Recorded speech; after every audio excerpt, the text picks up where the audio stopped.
A tripulação da nau de Argos está completa hoje. Nós e o público aqui, né? Todo mundo junto. 3 livros e 3 integrantes da nau. É isso aí. Muito bom. Ela, Raí, hoje a gente finaliza esse capítulo do Pedro Granja, né? Sim, esse capítulo, assim, muito especial na obra, né? Capítulo 14, Opinião dos Sábios, é um capítulo muito importante pelo fato de trazer essa robustez do ingresso do fenômeno espírita dentro dos ambientes acadêmicos. O que eu acho legal é que, junto com cada uma das biografias, ele vem com um pouquinho dos títulos, né? E a quase totalidade, não vou dizer que todos, mas a quase totalidade são professores universitários. Quase todos. Que é muito interessante. Homens de ciência, realmente, né? Pessoas da academia que estavam debruçados sobre esse fenômeno. É isso aí. Cris? Eu acho importante hoje esse coroamento, né, na lembrança, inclusive nas efemérides, por que não, desses homens que se dedicaram à ciência do espírito, né, descortinando a ciência espírita, né, montando aí os primeiros passos para que depois outros o seguissem, e também no bojo desse revigorar desse momento, a gente vai perceber inúmeros testemunhos de mediunidades maravilhosas, né? Vai falar já sobre isso, né? Era uma combinação ali, né? De contribuições, os cientistas e os médiums notáveis que realmente vieram pontualmente para aquele momento preciso, daquele momento histórico, para darem ali o contributo também desse descortinar do véu e do ressaltar, do evidenciar a dinâmica espiritual. Então, é bem bacana, Ivana. E falando em dinâmica espiritual, eu acho que a gente precisa começar com uma prece, né? O Elahá lembrou disso nos bastidores. Quem lembra faz. Quem lembra faz, meu amigo. Então, tá bom. Então, vamos orar. Senhor, nós muito te agradecemos as oportunidades que tu nos concedes, de nos reunirmos em torno do teu nome e em torno do ideal espírita, que nos anima o espírito e que nos faculta a compreender a vida de forma completamente diferente. Nós te rendemos graças por isso e te pedimos as tuas bênçãos sobre o nosso estudo, para que o teu amor, derramado sobre as nossas vidas, nos permita mergulhar de maneira mais efetiva sobre os estudos e as pesquisas do século XIX e os grandes nomes que tu nos trouxeste para apresentar diante de nós a mensagem consoladora. Obrigado por isso, Senhor, e por esse momento que tu nos dás. Permanece conosco e nos inspira hoje e sempre. Que assim seja. E, gente, hoje nós vamos terminar falando sobre os italianos, né?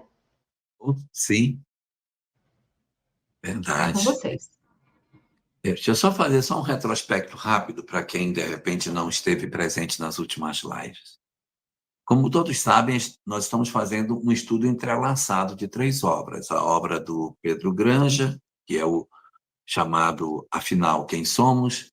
A obra do Herculano Pires, chamada O Espírito e o Tempo, e a obra do Leon Denis, que tem muitas componentes dentro da obra do Pedro Granja, pelo menos da primeira parte que a obra tinha, quando discutia a discussão sobre a doutrina secreta. Agora já há um descolamento entre Leon Denis e Pedro Granja. E o que a gente está vendo nesse momento é o capítulo 14 da obra Afinal, Quem Somos?, que é um capítulo que faz um resgate histórico do nome dos principais cientistas que atuaram na virada do século XIX para o século XX. Essa obra era de 1948, então ela consegue pegar ainda alguns experimentos do início do século XX, pela metade do século XX. mas ela tem uma concentração bastante robusta nos experimentos e pesquisadores do século XIX. Então, nós vamos perceber aqui, desde as semanas anteriores, o desfilar de vários cientistas. Já passamos pela Inglaterra, passamos pelos Estados Unidos, passamos pela França.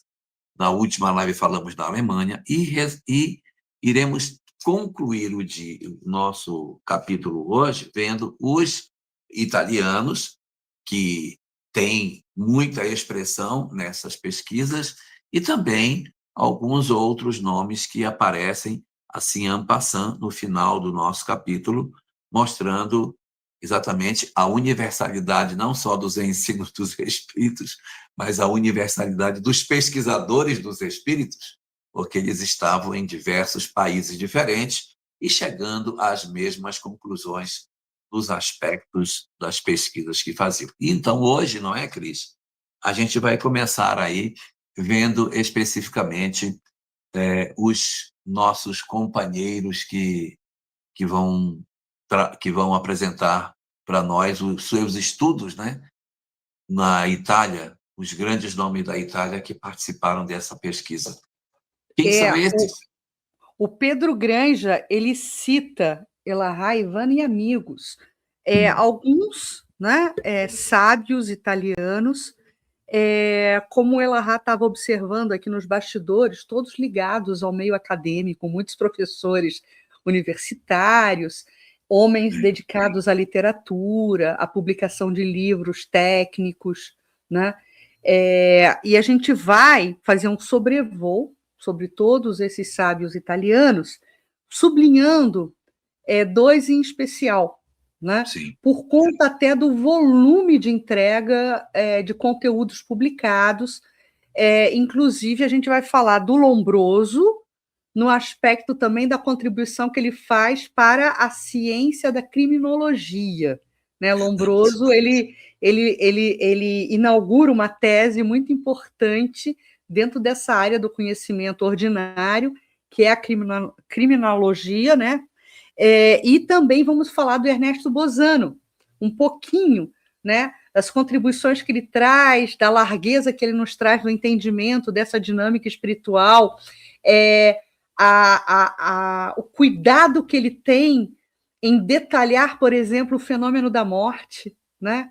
Em uma obra dedicada especificamente para isso, a sagacidade que ele tem de lançar o seu olhar sobre a questão da vida além da matéria, no aspecto dos animais, por exemplo. Então, Bozano traz muitas contribuições ricas nesse processo de produção literária. Agora, antes, Elarrat, porque eu tenho certeza que você tem muita contribuição para dar em relação a esses dois sábios, inclusive, eu queria só recuperar um pouquinho para a gente conseguir perceber a magnitude da contribuição desses homens de ciência no século XIX, porque todos eles são influenciados e todos eles vão beber na fonte dos enciclopedistas, que foram aqueles que inauguraram a ideia do pensar e do refletir sobre a dinâmica do mundo. Então, o positivismo, a corrente positivista, e quase todos esses teóricos são, confessos, positivistas, homens de ciência positivistas.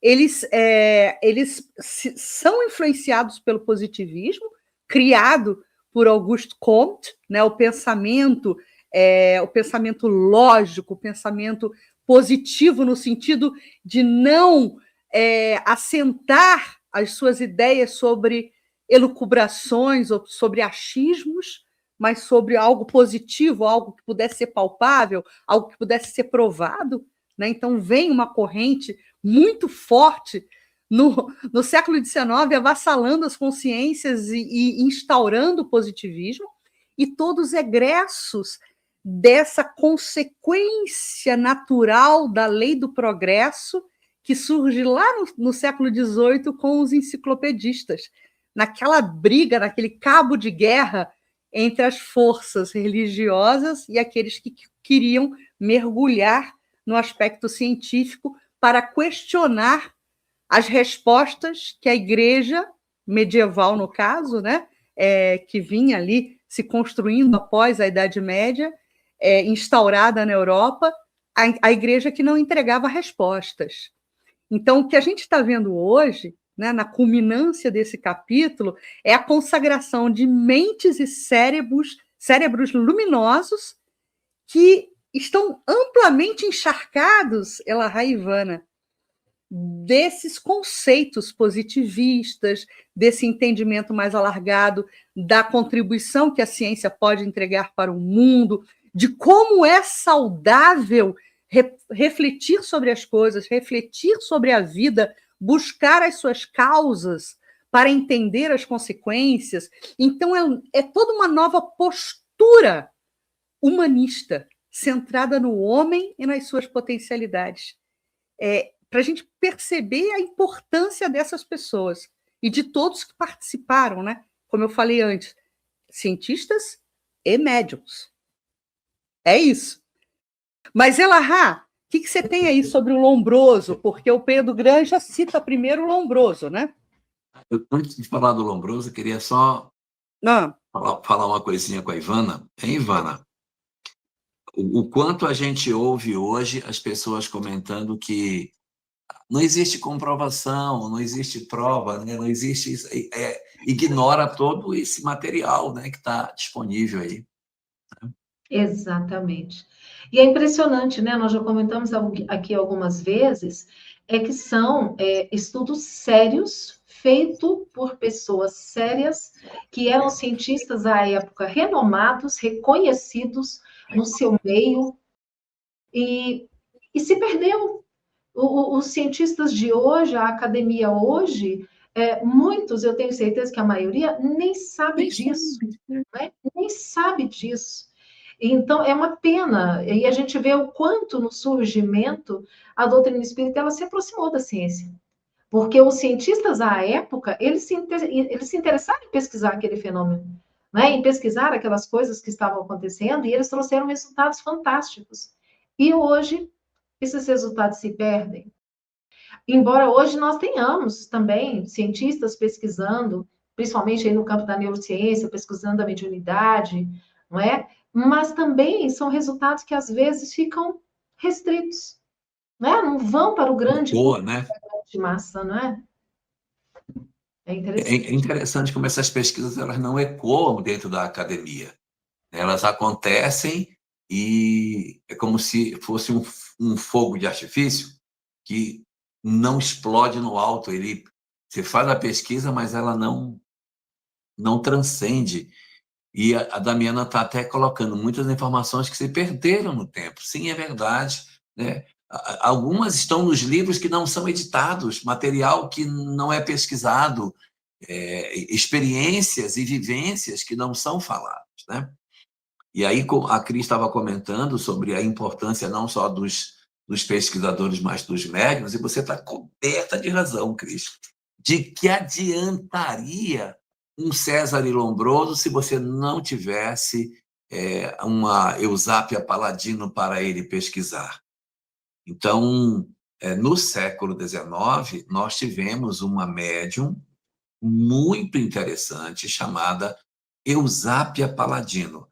Ela vai nascer em 1854. Ela é criança quando o espiritismo surge, né? Então ela vem um pouquinho depois e ela atravessa para o século XX.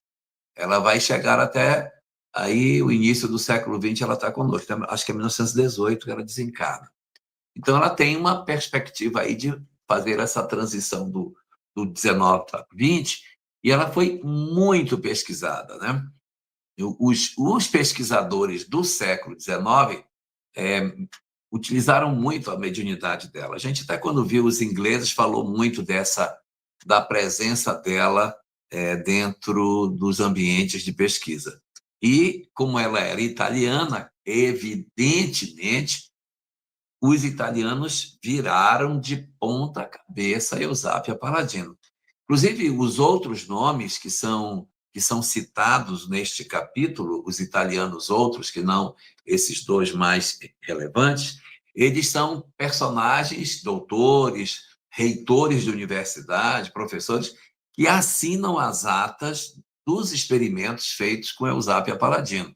Eles estão presentes nos experimentos. Mas quem capitaneava essas pesquisas com Eusápia, em boa parte dentro da Itália, era Cesare Lombroso. Como a Cris bem lembrou, ele era um criminalista, ele era advogado. Então, ele vai fazer uma teoria, depois a gente conversa um pouco mais sobre isso, sobre a criminologia, mas ele era um ardoroso crítico do espiritismo. Ele era um cara extremamente racional, ateu, materialista, e entrou para pesquisar o fenômeno espírita, como muitos outros, para tentar desmascarar as coisas que eram apontadas. Mas o que acontece com ele é exatamente o inverso. Na medida que ele vai investigando, ele vai se convencendo, e eu acho isso muito bonito da parte deles, porque é uma honestidade científica. Porque eu poderia me retirar, sabe? Eu poderia me retirar. Não, olha, eu fui até aqui e não está legal, eu prefiro não quero ver mais isso, não quero mais brincar, vou me retirar e pronto. Não, mas eles não simplesmente investigam, como eles voltam a público para dizer: gente, o que eu falei estava errado. O certo é isto aqui. E o Cesare Lombroso é o capitão do time com relação a essas pesquisas. Ele começa a fazer os experimentos, usa a Eusápia Paladino ali, e ele é reconhecido dentro do meio científico espírita do século XIX como uma pessoa extremamente rigorosa. Então, ele trabalhava com, fundamentalmente, 3 médiuns, né? Então, tinha 2 mulheres, uma era Eusápia Paladino, a outra era Madame de la Espérance, ou Elizabeth Hope, porque Hope em inglês é a esperança, né? Então, ela era chamada Madame de la Espérance, ou, que é Elizabeth, o nome dela, Elizabeth Hope. Elizabeth Hope, Madame de la Espérance, Eusápia Paladino, e havia um terceiro médico, que era um homem chamado Polite. Polite, não é Hipólite, é Polite. E esses 3 médios ele trabalhava muito. E havia um rigor científico muito grande da parte dele. Por exemplo, Eusápia Paladino, quando eles iam fazer experimentos com ela, eles amarravam a mulher, prendiam a pobrezinha na cadeira, passavam, naquela época, século XIX, os recursos eram muito menos do que hoje, né? Então, tinha que se valer do que tinha. Então, o que ele fazia? Eles passavam uns circuitos elétricos em volta dela, de tal maneira que, se ela tentasse se levantar ou se mexer de onde ela estava, acionava os circuitos elétricos e a campainha ia a informar que o médium havia tentado se levantar. Por que eles não viam isso logo de cara? Porque o ambiente é escuro, gente. O ambiente é escuro. É escuro. Aí a Ivana, que já participou, o negócio é preto mesmo, né? É no escuro mesmo, né? Totalmente, totalmente. Não tem um pingo de luz. Na reunião que eu participei, além do médium estar preso numa cabine, amarrado, né, fechado na cadeira, uma cadeira de braços, prendiam-se braços e pernas do médium. Nós que estávamos participando, as cadeiras eram encostadas na parede. Imaginem uma sala retangular com paredes em volta de toda a sala, as cadeiras encostadas na parede, então não tinha nada atrás de ninguém. Nada atrás. E nós passávamos os braços, um enganchava no braço do outro aqui, e também as pernas. Eu trançava a minha perna direita com a pessoa do meu lado direito e a minha perna esquerda com a pessoa do meu lado esquerdo, para garantir que ninguém teria levantado a perna para chutar alguma coisa, teria movimentado o braço, nada. Nós ficávamos assim enganchados o tempo todo para garantir, né, que não haveria nenhuma possibilidade assim de fraudar. E totalmente assim, escuro, preto. E os fenômenos acontecendo, né? Totalmente. Maravilhoso. Então, eles pegavam a Eusápia Paladino e usavam esse tipo de artifício nela. E o que ela produzia? Eusápia Paladino, ela produzia aqueles fenômenos de efeitos físicos que a gente bem conhece. Ruídos, pancadas, movimento de objetos, aparições de partes de corpo. Ela não era um médium assim tão pujante de materialização. Havia levitações, transporte de objetos. Ela não era como uma Florence Cook que materializava Kate King por integral, assim, aquela materialização maciça do espírito. Não era bem essa a especialidade dela.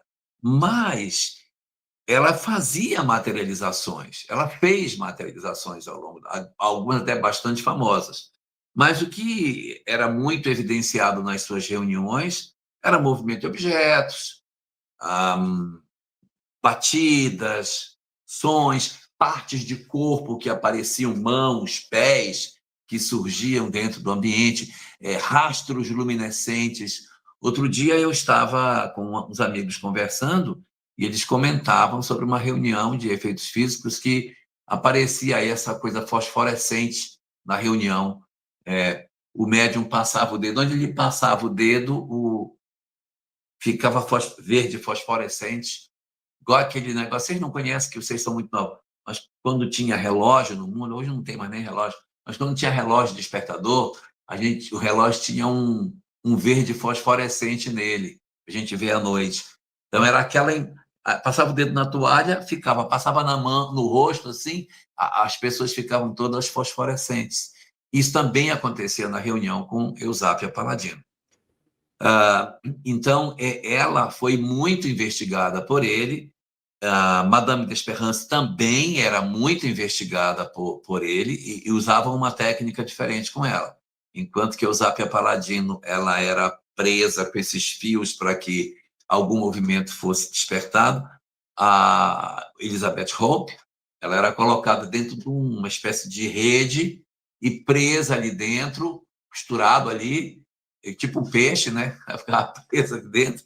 Não tem como ela sair dali. Então, ela ficava presa para os fenômenos acontecerem e você não dizer, não, esse fenômeno foi a médium que produziu. Ela está presa dentro de uma rede. A gente vai ver mais à frente, se Deus permitir, um experimento que tem de um cara que acende a luz quando um médium desse está fazendo uma materialização. Isso. Vai aparecer mais. Ela tem uma pergunta aqui que vale responder, porque tem a ver com o contexto, exatamente para a gente poder falarmos sobre os desafios, que foram muitos, inúmeros, grandiosos desafios enfrentados. O escuro, o ambiente escuro, é para que não haja a queima do ectoplasma. A luz solar ou a luz elétrica queima a produção, faz um antagonismo, digamos assim, à produção ectoplasmática que é cedida pelo médium. O ectoplasma é uma solução vaporosa que o mundo espiritual se utiliza exatamente para os fenômenos, tanto de efeitos físicos quanto de materialização. Então, os objetos são envolvidos em ectoplasma e daí, pelo processo de plasmagem, né, de emissão da vontade do espírito, o espírito consegue deslocar esses objetos. Mas antes que ele desloque esses objetos, ele precisa envolver o objeto que está material, a mesa é material, a cadeira é material, ou seja, o que ele vai erguer no espaço. Então, esse objeto ele precisa ser envolvido por ectoplasma, né, que é cedido pelo médium de efeitos físicos, para que o espírito possa manipular aquele objeto concreto. Então, toda a luz que incide dentro do ambiente atrapalha, porque queima, né? Queima digamos assim, esse elemento ectoplasmático utilizado pelo mundo espiritual para os efeitos físicos e as materializações.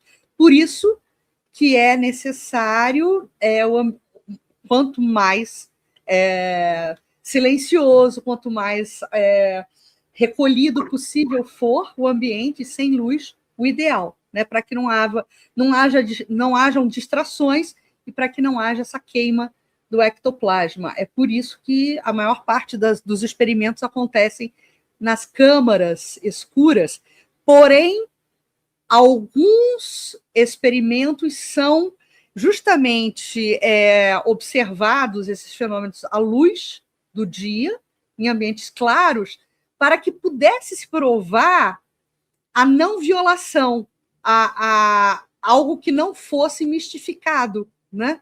Então, os cientistas, muitos, exigiam que o ambiente ficasse claro para que ficasse evidente qualquer tipo de mistificação, qualquer ensaio de mistificação. E aí a gente vê de novo, porque eu estou tocando nessa tecla, o contributo inequívoco, imenso desses médiuns, porque os médiuns correm risco, inclusive de saúde. Sim, corre risco. Um médium, em uma reunião de materialização mal conduzida, pode desencarnar. Isso não é exagero da minha parte. Pode desencarnar. Sim. Porque o choque energético, a seção ectoplasmática é algo muito delicada. Então, muitos médiums se submetiam a esse tipo de experiências até para provarem que não estavam mistificando. Existe uma passagem, a gente já falou dos ingleses, mas eu preciso sublinhar essa passagem porque ela é muito bonita. E ela mostra a verdade, e ela mostra a lealdade à verdade, tanto dos cientistas quanto dos médiuns que participavam dessas iniciativas. A Florence Cook foi a médium que serviu a William Crookes, que foi um dos maiores, né? É um grande químico reconhecido pela ciência, mas foi um dos maiores pesquisadores ingleses nesse campo da ciência experimental espírita. E William Crookes começa a trabalhar com Florence Cook depois que ela, abalada com os fenômenos físicos que aconteciam com ela, a mãe acompanhava, era uma mocinha. A mãe não entendia nada de nada, nenhuma das duas entendia de dinâmica espiritual. Era tudo uma grande novidade. Tem 15 anos. Exato. Então, a Florence Cook começa a buscar bases sólidas. Então, ela pensa assim, eu vou procurar o emérito professor, né, químico, cientista, para buscar um apoio e pedir a ele, vejam isso, vejam a lealdade da pessoa, pedir o apoio dele na investigação da minha mediunidade. Porque eu sei que eu não estou querendo falsear, mas será que eu estou sendo instrumento e artifício de espíritos zombeteiros? Será que o que está acontecendo comigo é loucura? Será que eu estou com algum tipo de distúrbio? Então, ela buscava a verdade. Então, ela procura William Crookes. Naquele momento, William Crookes considerava todos esses fenômenos espirituais uma maluquice. Ele não acreditava seriedade a isso. E ele fala, olha, vamos fazer os experimentos juntos. E é exatamente o que Elarrat falou, com o decorrer do tempo, ele envolvendo-se com essa matéria, ele começou a verificar a verdade em tudo isso. E passa a ser um grande defensor do espiritismo, da ciência espírita. E ali Kate King, né, formando essa tríade e promovendo todos os efeitos físicos pela mediunidade de Florence Cook. O próprio Lombroso, o Elarrat nos falou, a Eusápia Palatino, ela não era uma médium de grandes efeitos de materialização, mas vejam como é que as duas dinâmicas, a espiritual e a física, caminham juntas quando se trata da elucidação da verdade. A mãe de Lombroso se materializa em uma determinada sessão. Ela se materializa e chama, e vai até o filho, e dá um beijo prolongado na face do filho e o chama de meu filho. Ele a reconhece. Né? A mesma situação de maternidade vai acontecer depois com Bozano. A mãe, né, também se materializa e fala com ele. Né? Ou melhor, cita um texto que ele Bozano, havia criado para a lápide dela, lá no cemitério. Quer dizer, como é que a médium poderia saber disso? Então, são provas evidentes, né, dos nossos familiares, dos nossos espíritos, amigos, concorrendo nesse processo de elucidação da verdade. É tudo muito bonito, minha gente. Olha, Sim, fala. só o Rubens, ele fez um comentário aqui, né? Primeiro ele fala aqui, a quantidade de energia despendida do médium pela doação de ectoplasma chega a fazer ele perder peso, Sim. né? E é verdade. Isso acontece, ele é obrigado a admitir, os fatos existem e eu deles me orgulho de ser escravo. Que legal isso, né? Quando ele fala aí do William Crookes. Aí nós temos duas perguntinhas que eu acho que a gente já podia trazer para depois vocês darem sequência, pode ser? Uhum.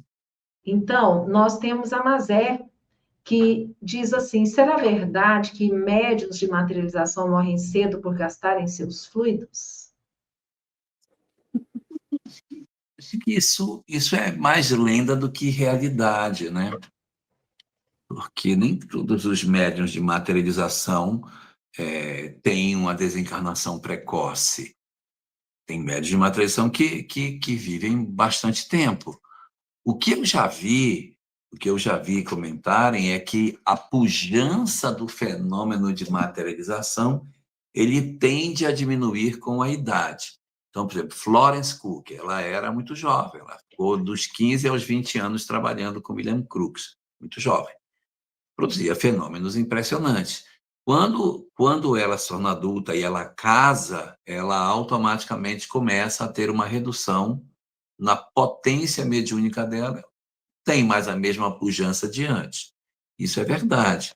Mas eu tenho no Brasil o Peixotinho, que ele foi até o final materializando absurdamente. Quer dizer, ele é um caso que nega isso, mas observa-se que médiuns de materialização, quando mais jovens, são mais fecundos nesse sentido, né? Mas desencarnar cedo não. É como as pessoas falam, médium de efeito físico tem desencarnação violenta, Arigó desencarnou de maneira violenta, aquele outro que era de Fortaleza, Edson Queiroz, desencarnou de forma violenta. Mas isso não é uma regra. São fenômenos que aconteceram, mas isso não determina que seja assim. Uma outra que desencarnou cedo também foi a Ana Prado, do Pará. Ela desencarnou jovem, naquela época o fogão era aqueles fogão de lenha, ela foi mexer no fogão e o fogo pegou na roupa dela e ela desencarnou em função das queimaduras desse incidente besta, né? Hoje não teria perspectiva para isso acontecer, mas teria uma outra desencarnação, mas nós não temos nada nem que desencarna cedo, nem que a desencarnação é violenta. Bom? Até porque, né, Larra, o que mantém a vida no corpo é a quantidade de fluido vital que a gente tem, não é? Então, não quer dizer que porque você é médium de materialização que você vai ter menos fluido vital em função disso, né? Peixotinho, por exemplo. E quando a gente estuda a fisiologia do processo de materialização, a gente vai ver que o ectoplasma tem a sua produção centrada no núcleo celular. Quer dizer, célula, ela é composição física. Então, no ATP, aí a gente vai entrar numa estrutura química que não é o caso de detalhar tanto. Exatamente. Isso provém da nossa estrutura celular, que está centrado no corpo físico. Sem falar do concurso da espiritualidade aos trabalhadores, né? Aos trabalhadores com Jesus. Então, quem trabalha com Jesus em favor do bem, vai sempre receber a compensação de volta, fluidicamente, energeticamente falando. O César Lombroso vai ficar pendurado mais um pedacinho, que eu quero só fazer um comentário. Essa questão da saúde do médium, de materialização, ela é tão importante que quando vai acontecer o fenômeno de materialização, a gente sabe que ele vai se dar, porque um cheiro diferente acontece no ar, é o cheiro de ozônio. O ozônio é uma substância que todo mundo hoje sabe que é uma substância bactericida, né? O pessoal tem filtro de ozônio e tal. Então, dá um cheiro de ozônio no ar, aí começa a excreção do ectoplasma para a formação. Aí teve uma pergunta aqui que eu vi, como é que a gente sabe, se está tudo escuro, como é que sabe que o espírito materializou? Uma das perguntas. Porque eles tocam, né? Por exemplo, no Pará, quando teve as materializações de Ana Prado, que o Frederico Finier foi do Rio de Janeiro para lá para ver se conseguia encontrar a filha dele, que havia desencarnado. Dona Esther foi com ele, que era a esposa, e a filha dele, Raquel Finier, havia desencarnado jovem. Então, eles estão na reunião e a filha vem. Os espíritos materializados por Ana Prado, eles não falavam, eles eram todos mudos. Quem falava era a médium lá dentro da cabine. Ela está dizendo tal coisa. E aí a entidade veio, e aí ela chega perto de Dona Esther beija as mãos, assim, eu vi as unhas dela do mesmo jeito que sempre foram, o seu cabelo estava tudo como sempre. Então, vi a pessoa bem de pertinho, abraça, beija. Essa que é a condição que a gente tem. No caso específico, né, algumas materializações são feitas numa penumbra bem fechada, não no total pretor, não fica completamente preto. Algumas ficam uma penumbra bem intensa, mas um pouquinho de luminosidade. Isso também a gente tem. É por isso que quando a gente vai para a sala de passe, não tem iluminação forte na sala de passe. Por que a sala de passe tem a iluminação reduzida? Por que o centro espírita, quando vai fazer prece, costuma diminuir a luminosidade? Porque se houver alguma emissão de fluidos, alguma transferência para não vou falar a palavra cura para ninguém pensar em cura, mas algum fluido que favoreça a saúde de alguém, isso não seja frustrado em função da iluminação. E aí, isso também acontece, né? E também tem um detalhe, né, Lahá? Algumas materializações, elas são luminosas. Então, o ectoplasma, ele é como se fosse de um material fosforescente. A que eu vi, por exemplo, a gente viu uma mão materializada e ela era esbranquiçada. Naquele ambiente de breu total, a gente via aquela forma meio translúcida, esbranquiçada, mas era uma mão, e a gente via claramente. Ai, meu Deus! Eu contei, eu acho que nesse espaço aqui, né, alguns programas passados, da minha assiduidade como médium de efeitos físicos nas reuniões de materializações no lar de Frei Luiz. Inclusive, o doutor Paulo César Frutuoso é um colega meu de trabalho nesse processo. E a gente teve, durante anos, experiências fantásticas, né? Materializações luminosas, algumas são luminosas, e normalmente os efeitos de materialização são como uma névoa branca, né? Uma névoa branca. Então, dentro de um ambiente muito escuro, essa névoa branca ela pode ser plenamente visível, né? Então, fácil de enxergar. E a Vera pergunta, né? E o médium sofre com a queima? Ó, o médium sofre com a queima do ectoplasma? Depende do que esteja acontecendo. Quando ele emite esse fluido, e o fluido, digamos assim, não foi dissipado, queimado, foi desfeito, é possível que ele não sinta nada, mas existem situações que a história relata que o espírito estava materializado. O espírito estava materializado e o cara acendeu a luz para ver o espírito. Aí, aquela condensação de fluido que está bastante grande, ela se desfaz e vai na direção do médium de uma vez só, como um jato de luz.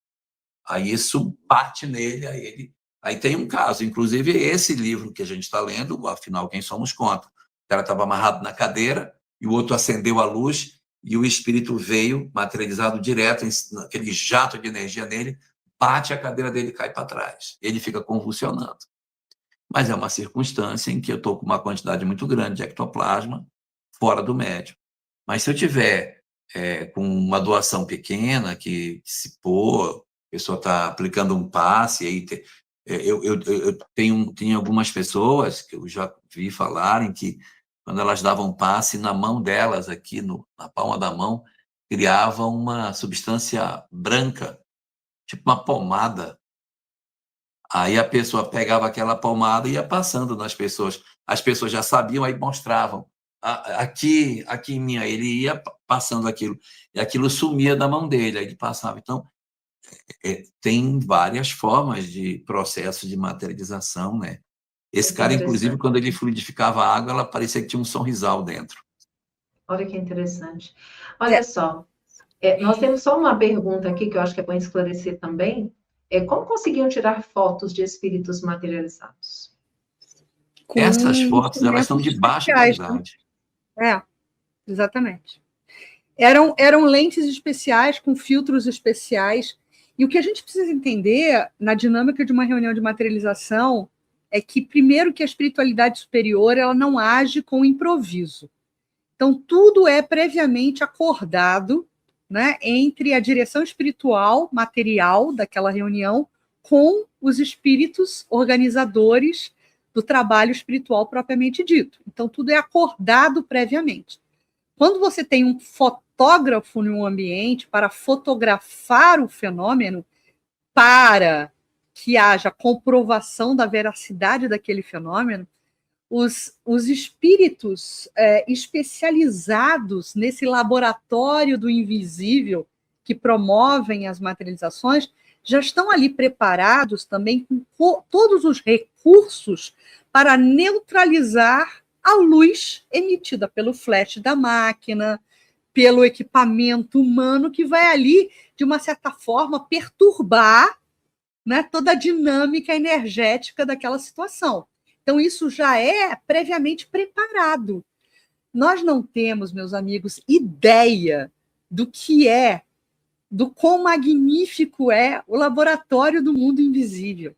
Eles possuem equipamentos, recursos, técnicas, experiências, são verdadeiros médicos do espaço que trabalham, né, no tocante às materializações voltadas para a cura, são cirurgiões especializados, médicos especializados, espíritos, cientistas e técnicos envolvidos no processo.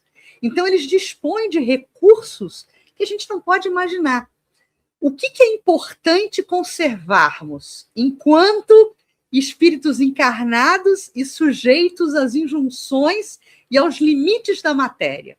É cuidarmos do nosso posicionamento mental, da nossa disciplina, da nossa pureza de intenção de estarmos ali testemunhando um trabalho com Jesus, sem curiosidade, sem competições, sem vaidade de quem produz mais ou de quem produz menos, para que esse grupo mediúnico plasme, e aí a palavra é exatamente essa, plasme harmonia, para que o laboratório do mundo invisível possa atuar.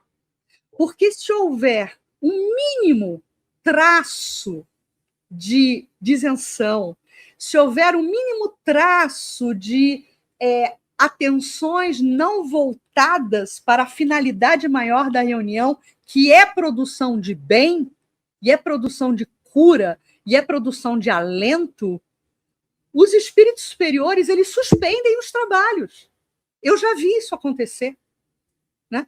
A equipe se mobilizar, a reunião começar, e daqui a pouco vem o espírito responsável pela condução dos trabalhos e diz: nós não estamos conseguindo a psicosfera necessária para o desenvolvimento dos trabalhos, não está legal, e por hoje a gente vai interromper os trabalhos.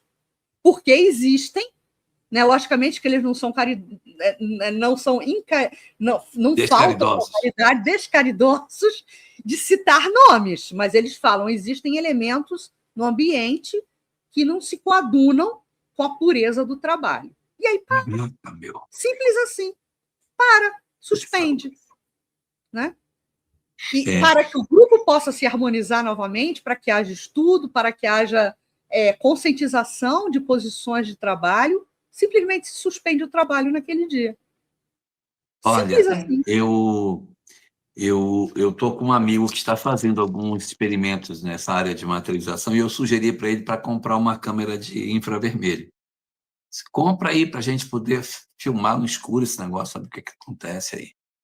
Aí disse: boa ideia, Vou tentar comprar. Então, a gente tem recurso hoje que no século XIX não tinha. Já dá para a gente conseguir fazer.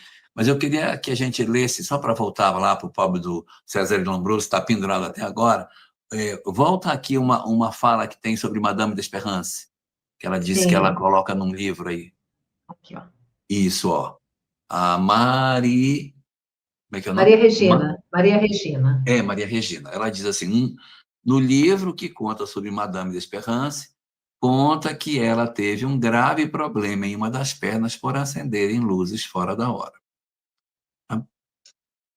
Então, a depender de quanto de fluido está fora, como é que é esse negócio, pode impactar, ou não, se for pouquinho a coisa aí, tudo bem. É vida que segue. Vamos voltar para o César Lombroso. Então, César Lombroso, ele passa a vida inteira dele fazendo essas... Depois que ele se converte ao espiritismo, ele passa a vida dele dedicada a isso. Ele vai produzindo vários relatórios, tentando encontrar exatamente a robustez deste fenômeno. E o foco dele era a comprovação da sobrevivência da alma. Então, ele tinha uma ênfase muito grande nessa discussão da comprovação da firmeza de se asseverar que sim, que a morte não era o fim da existência e que tinha muita coisa ainda para frente, né? Então, esse foi a grande contribuição dele nesse processo. Seus livros são muito ligados a essa questão da comprovação científica dos fenômenos espíritas. A gente tem várias obras dele nesse sentido, né? Que ele tinha uma faculdade muito grande de se articular para buscar novos experimentos.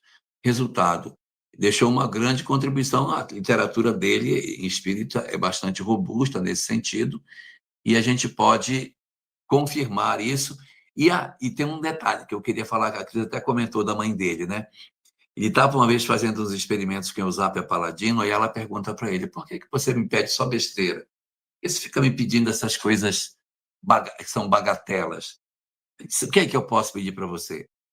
Aí ele disse: Aí ela diz: eu posso materializar a sua mãe, mas você tem que pensar nela com firmeza, e eu posso fazer com que ela se materialize. E aí tem um dia em que eles estão numa reunião, e como a Cris contou, a mãe dele aparece lá, e ele consegue conversar com ela. Então, ele deixou obras como Animismo e Espiritismo, fazendo um bom estudo sobre isso, sobre xenoglossia, mediunidade de falar línguas estranhas. Eusapia Paladino dava comunicações em inglês, e ela era italiana, não conhecia inglês, mas eles faziam isso com ela. Eles faziam perguntas em inglês para ver se ela conseguia responder. Ela não só entendia, como respondia numa língua que não era dela. Isso também está registrado. Nossa, a literatura que ele deixou para nós é muito grande. Estudou sobre transfiguração, mas observem que o recorte de preocupação dele é a mediunidade, e mais especificamente a mediunidade de efeitos físicos. Eu quero investigar esse fenômeno. É possível que os mortos se comuniquem. Eu quero provar. Então, ele falava de telecinesia, capacidade de você sentir a distância, as coisas, a parte das manifestações paranormais. Muitos fenômenos que ele produziu têm essa questão, e também a parte dos animais, né? Ele também entrou nessa discussão aí sobre com Bozano, né? Bozano. Isso. Uma coisa interessante é a gente pensar também que as contribuições mediúnicas nesse aspecto romperam paradigmas. Estou falando do Bozano, né? Não, dos animais ele publica, os animais têm alma, né? E vai se mas eu estou falando da pessoa errada. Estou falando do Bozano. Mas ambos tiveram, Elahá, experiências com as mães, tanto o Bozano quanto o Lombroso. Agora, em relação à mediunidade, é interessante a gente fazer esse recorte histórico também, porque esses médiums, eles eram egressos da crença católica, a maioria, ou católico ou protestante. eles não tinham a mínima noção das doutrinas espiritualistas asiáticas, né? Então, eles romperam paradigmas da sua própria cultura, das suas próprias crenças.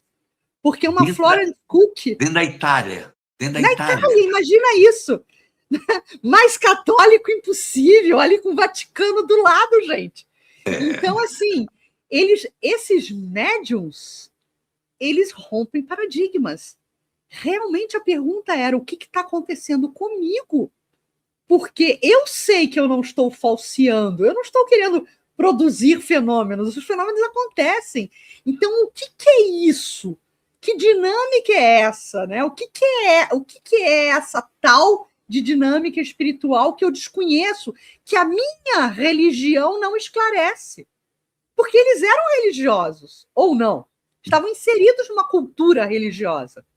E precisaram romper paradigmas. Né? Muito bem. Existe muitas contribuições nos experimentos que eu falei, estava falando Bosano, né? Mas queria falar Lombroso. Existem muitas contribuições que Lombroso deixou nesse campo do estudo do fenômeno. O foco dele era o fenômeno, a questão ali do fenômeno acontecendo, diferente de outros pesquisadores que tinham uma leitura um pouco diferente, né? O próprio César o Bosano tinha umas visões mais abertas com relação a essas questões, né? Agora, Ilahá e Ivana, o que é interessante é que todos eles, sem exceção, eles, num determinado momento dessa trajetória investigativa, eles se depararam com uma situação prevista por Kardec. Né? Muitos depois passaram, né, a acessar a literatura produzida por Allan Kardec, porque muitos até deram continuidade a esses experimentos até o início do século XX, por exemplo. Né? Mas, quando Kardec nos coloca na Gênese, né, aquele atestado dele, que eu vou ler aqui, que eu separei para ler para vocês. Assim como a ciência, propriamente dita, tem por objeto o estudo das leis do princípio material, ou seja, todos esses cientistas positivistas, homens de ciência, se debruçavam com ferramentas que lhes eram próprias do estudo, da dedicação que nutriam pela ciência, com nesse escopo, nesse objeto de estudo das leis do princípio material. Então, eles, no início, ficavam muito ensimesmados, e para eles ainda era sobrenatural, ainda era fenomênico, porque eles não encontravam explicações, porque, claro, as explicações não estavam nessas leis do princípio material que eles estavam acostumados a desvendar. O objeto, diz Kardec... Fala, Elahá. Você tem que desaprender tudo. Desaprender para alargar o olhar e entender que existe outro universo que você não pisou ainda. Então, vejam que interessante a cartilha, porque não deixa de ser uma cartilha, que Kardec nos revela na Gênese. Ele diz o seguinte, o início da sentença é essa, né? Assim como a ciência, propriamente dita, tem por objeto o estudo das leis do princípio material, o objeto especial do espiritismo, que todos esses cientistas estavam, naquele momento, na verdade, descobrindo, é o conhecimento das leis do princípio espiritual. E eles não dominavam essas leis espirituais. Não. Então, como você está falando, é um desaprender para depois fazer um salto quântico, alargar o olhar e começar a entender que a matriz que deveria vigorar no raciocínio deles era uma inversão, porque o princípio das coisas não está na matéria. O princípio das coisas está na dinâmica espiritual. A dinâmica espiritual precede a dinâmica material. Então, eles precisaram inverter o raciocínio para conseguir explicar, né? E Kardec é aquele que vai nos ofertar, né, toda uma cartilha para ler esse novo universo, que é o universo do não material. É muito interessante. Gente, eu queria só reforçar algo nisso aí, Cris, porque a gente ouve algumas pessoas que gostam muito de dizer assim: porque Kardec nos alertou que o Espiritismo ele é uma doutrina progressista, ou é progressiva, né? Mas nós temos que lembrar que Kardec também disse o seguinte, que se em algum ponto a ciência provasse que o Espiritismo estava errado, ele abandonaria aquele ponto e seguiria com a ciência, não é? Mas nós temos que lembrar o seguinte, qual é o objeto da ciência espírita? De que se ocupa a ciência espírita? Porque nós temos a ciência do mundo que trata das leis da matéria. E nós temos a ciência espírita que tem como objeto de estudo o mundo espiritual, os espíritos, não é? A vida além da vida do corpo. Então, se algum dia a ciência mostrar que o espiritismo está errado em um dos seus princípios, lembrando, os princípios que o espiritismo nos traz são referentes à vida espiritual, ao intercâmbio entre os encarnados e os desencarnados. Então, nós não podemos pegar as coisas materialistas, das ciências materialistas do mundo, para tentar enxertar na doutrina espírita, para dizer que o espiritismo está desatualizado, porque existe uma ciência que é uma ciência social, que diz isso, que diz aquilo, porque, na verdade, são objetos de estudo diferentes. Então, na verdade, a ciência nunca comprovou que o espiritismo estava errado, pelo contrário.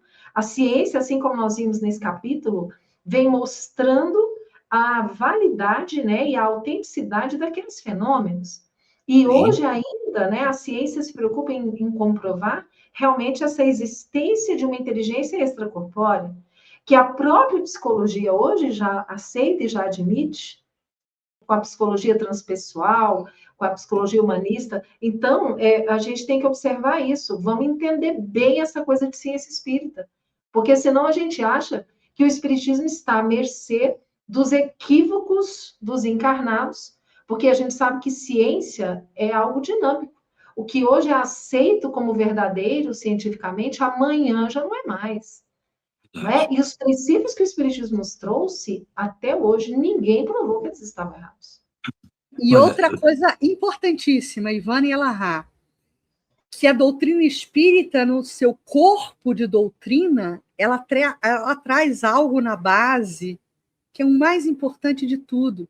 É que dentro dessa estrutura ciência experimental, nós sempre vamos poder depreender contribuições morais, valores morais, porque senão a gente fica entendendo o espiritismo como algo de apenas cientificismo. Isso, E não é a ciência pela ciência, é a ciência comprovando a imortalidade da alma, justificando a providência divina no seu planejamento estratégico das reencarnações para a evolução do espírito.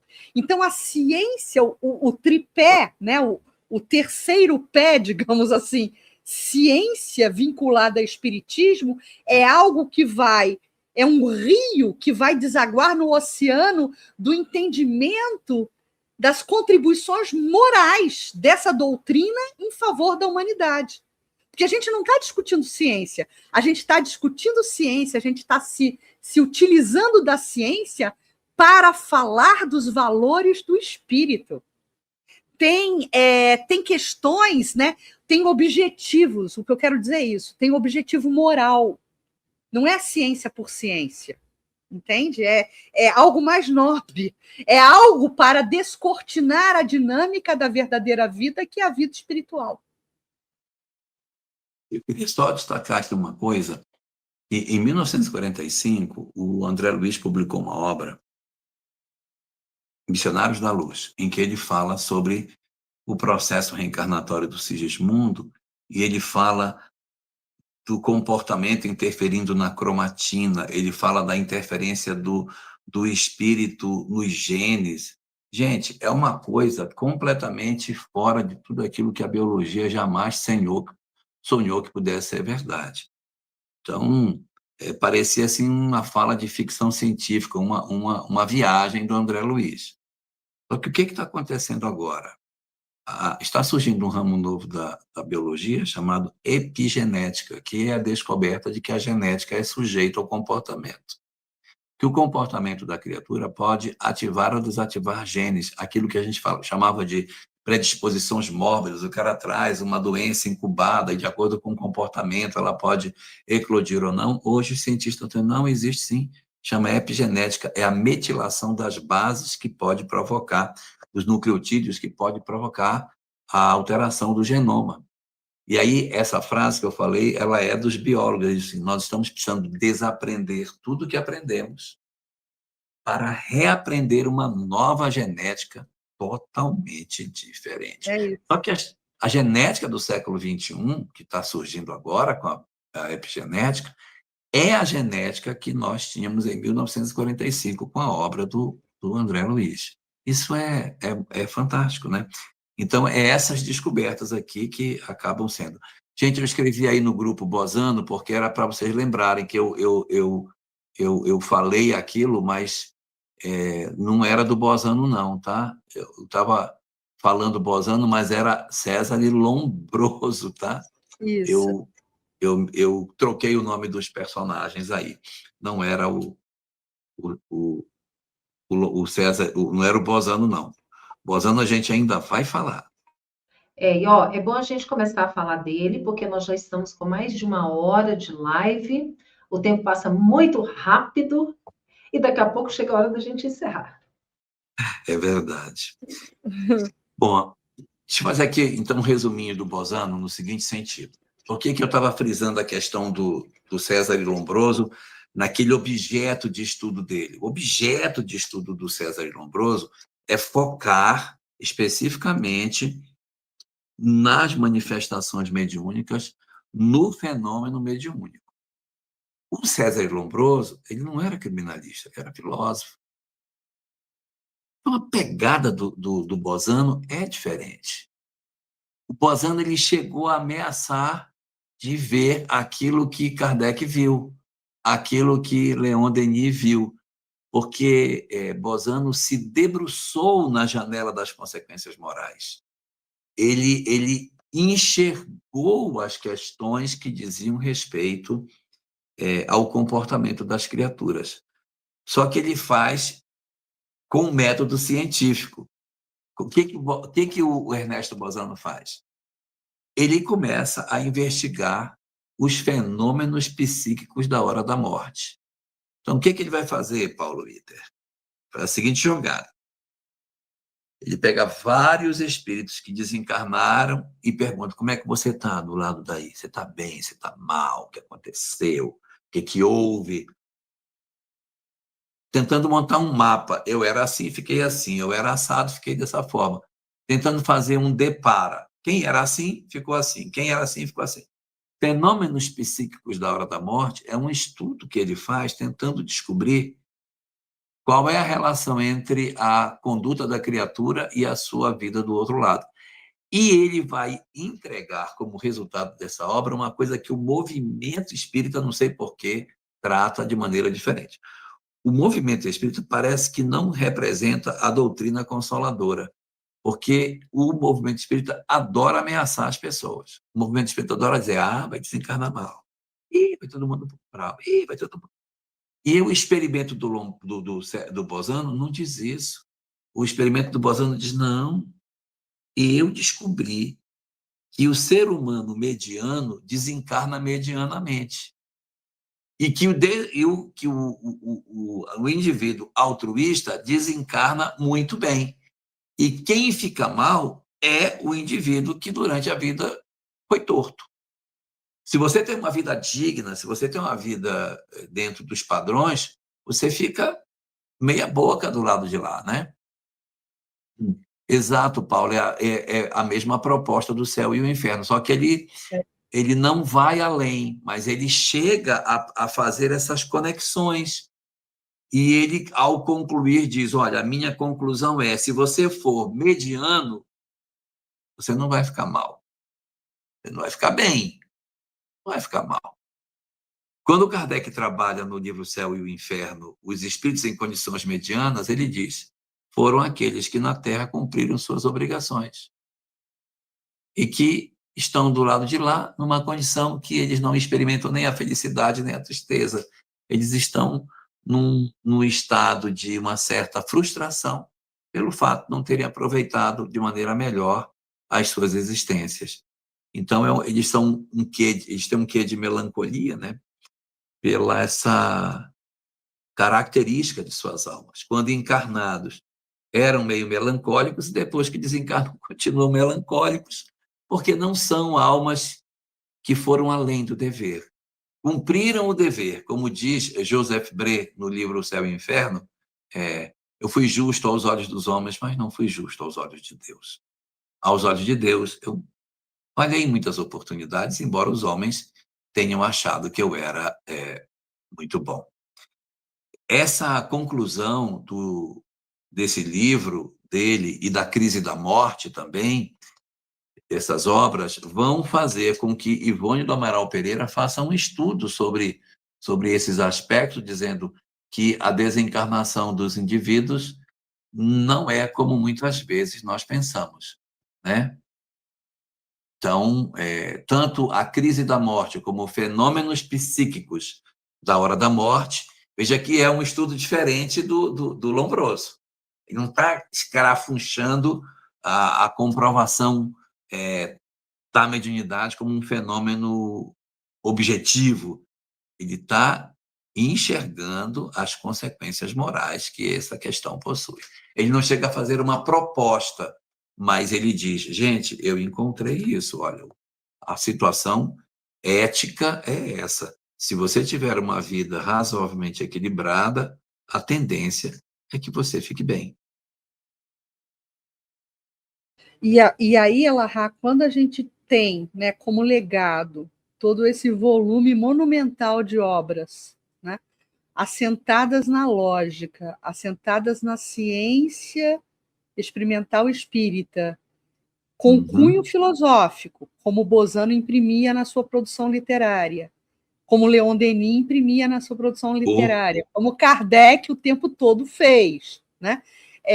Dando a dimensão de terceira revelação e dando seguimento à segunda grande revelação, que foi a vinda do Cristo entre nós, nos entregando a Boa Nova e nos entregando o Evangelho, e vem Kardec e amarra tudo isso em tríplice aspecto, né?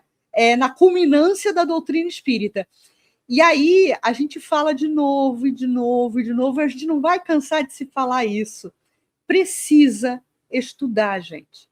Precisa voltar no espiritismo clássico, se debruçar sobre essas obras desses grandes homens.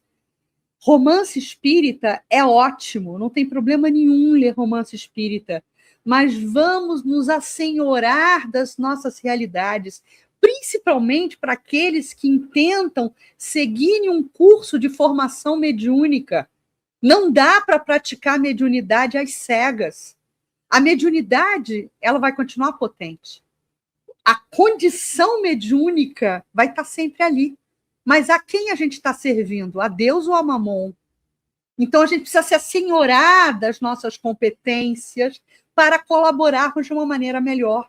E como é que a gente se assenhora dessas competências? Estudando, recorrendo a esses tesouros desse passado. Está tudo lá. Produção literária do século XIX é imensa.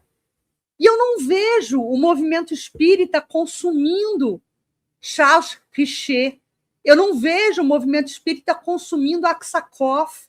Eu não vejo o movimento espírita consumindo Delany. Eu não vejo o movimento espírita consumindo Bozano e todos esses. A gente passa, eu sei quem é, eu tenho uma leve ideia de quem é, mas as pessoas não pegam esses livros e não estudam. E está tudo lá. Como é que o que acontece comigo na hora da morte? Tem lá o romance do irmão Jacó, no livro Voltei, maravilhoso. Mas tem também no fenômeno da morte, de Bozano, a crise da morte, melhor dizendo, de Bozano. Está tudo lá, detalhado, passo a passo, o que acontece contigo. Né? Então, é falta da gente acessar esses materiais. Né? Vamos voltar a ter contato com o espiritismo clássico. Eu acho que esse é um dos objetivos, né, Ilahá, Ivana? Da gente estar tentando reavivar Pedro Granja, da gente tentar reavivar Herculano Pires, porque são as nossas bases. Leon Denis são as nossas bases. E Kardec sempre, né? Eu estava aqui refletindo sobre isso. Se nem Kardec a gente se preocupa em estudar, quiçá os demais.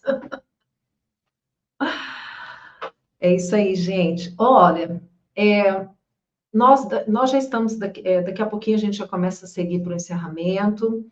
Nós temos duas questões para vermos aqui. A Cris preparou um vídeo para a gente de Natal, uma mensagem linda que a gente vai mostrar daqui a pouquinho. Vocês já sabem que os vídeos da Cris são os vídeos da Cris, né? Lindo, lindo, lindo.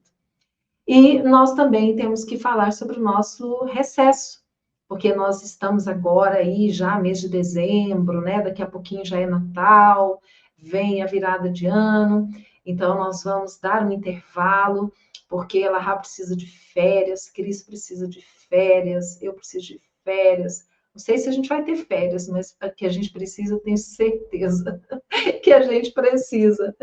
Então, esta é a nossa última live do ano. Nós vamos retornar em 2026. E aí, Elahá, a gente estava pensando que talvez em fevereiro, não é isso? Porque janeiro, normalmente, o pessoal sai de férias, né? Tá todo mundo muito voltado para começo de ano. O que vocês acham, meninos? Eu vou compartilhar o vídeo da Cris. Pode ser? Que é uma mensagem linda de Natal para nós. Deixa eu colocá-lo aqui.